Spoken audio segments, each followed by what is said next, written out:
মৌলভী সাহেব, আমি সুদ খাই কোনো পাপ হবে? তাহলে শোনো, খুব সুন্দর প্রশ্ন করেছো। সুদ সম্পর্কে কঠোরভাবে সূরাতুল বাকারায় 275 নম্বর আয়াত থেকে নিয়ে 80-81 পর্যন্ত আল্লাহ তাবারক ওয়া তাআলা সুদখোরদের সম্পর্কে বলেছে, এবং হাদিসেও এই সম্পর্কে খুব সুন্দরভাবে বলেছে। হ্যাঁ, কোরআনে কি বলা হয়েছে, যে তোমাদের জন্য ব্যবসাকে হালাল করা হয়েছে। অনেক মানুষ সুদটাকে ব্যবসার সঙ্গে তুলনা করে, কিন্তু সুদ আলাদা জিনিস আর ব্যবসা আলাদা জিনিস। অতএব সুদের সাথে ব্যবসাকে সংমিশ্রণ করলে হবে না। আল্লাহ তাআলা সাদকা করলে বাড়িয়ে দেয়, কিন্তু সুদে আল্লাহ তাআলা কমিয়ে দেয়। যেমন আল্লাহ তাআলা সূরা বাকারাতেই 277 নম্বর আয়াত সেখানে বলেছেন, ইয়া আইয়ুহাল্লাযীনা আমানুত্তাকুল্লাহ ওয়াদারু মা বাকিয়া মিনার রিবা ইন কুনতুম মুমিনিন।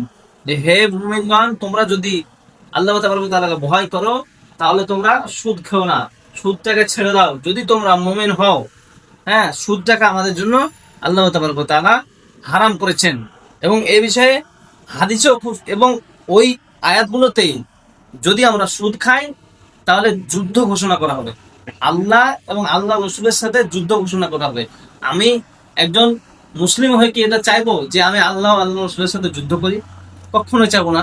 তাহলে আমাদেরকে সুদের সাথে ব্যবসা বা সাদকার সংমিশ্রণ করা হবে না। আর একটা ক্ষতি কি হয়, এক শ্রেণীর লোক দেখা যাবে যে গরিব হতেই থাকছে, আবার এক শ্রেণীর লোক ধনী হতেই থাকছে। ঠিক ওইরকম ভাবে দেশের অবস্থাও তাই। কোন একটা দেশ দেখা যাবে যে দরিদ্র হতেই থাকছে, কোনো একটা দেশ বিরাট উন্নতি করতে থাকছে এইভাবে। আর হাদিসে কি বলেছে, হাদিসে কঠোর ভাবে নিষেধ রয়েছে। যেমন তোমার সুনানে ইবনে মাজা, সেখানে হাদিসে বলা হয়েছে 2278 নম্বর হাদিস, সেখানে বলছেন যে যতগুলো পাপ রয়েছে, সুদের পাপটা এমন একটা জঘন্য পাপ, সেখানে মায়ের সাথে জেনা করার সমান তুলনা করা হয়েছে, নাউজুবিল্লাহ।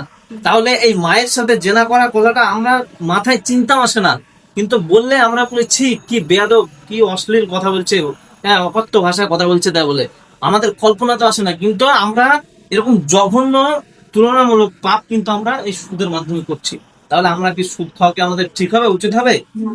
তাহলে আমরা নাউজুবিল্লাহ, আজ থেকে আমরা সকলেই নাউজুবিল্লাহ, আজ থেকে আমার সুদ খাবো না। ইনশাআল্লাহ আমরা সকলে কেউ সুদ খাবো না। আপনারাও তাহলে আজ থেকে কেউ সুদ খাবেন না। আপনারা আজ থেকে কেউ সুদ খাবেন না।